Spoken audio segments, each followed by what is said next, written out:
Do you remember the satisfying click of a mechanical mouse, or perhaps the hunt for just the right connector on the back of your computer tower? It felt like a puzzle sometimes, trying to make all your accessories play nicely. No, you could not simply use any mouse with a 90s serial port. While the serial port was a common sight, it specifically required a mouse designed to communicate using its particular serial protocol, making universal compatibility a dream rather than a reality. The core reason lies in how these devices communicated with the computer. A serial port, often a 9-pin connector on the back of your tower, sent data 1 bit at a time, sequentially. Serial mice used specific communication protocols like Microsoft Serial Mouse Protocol or Mouse Systems Protocol. Your computer's operating system, like Windows 95 or MS-DOS, needed to understand that exact protocol to interpret the mouse's movements and clicks correctly.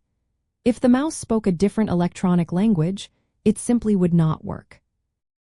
Identifying the correct mouse for your serial port usually involved checking the mouse's connector type and its packaging.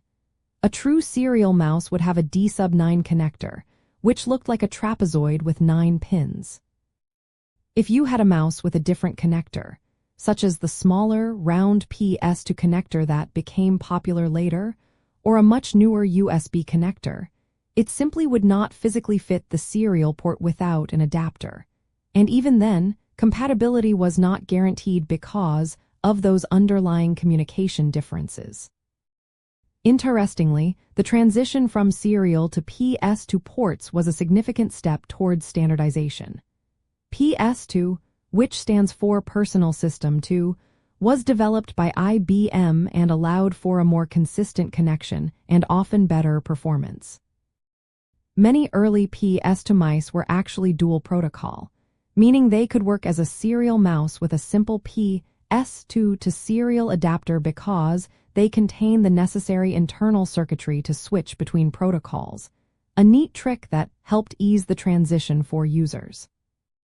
Understanding these distinct communication methods and physical connections helps you appreciate the evolution of computer peripherals. Knowing that a serial mouse had its own unique language helps explain why plugging in just any mouse was a non-starter. It was all about having the right connection and the right communication protocol to bring that cursor to life on your 90s screen.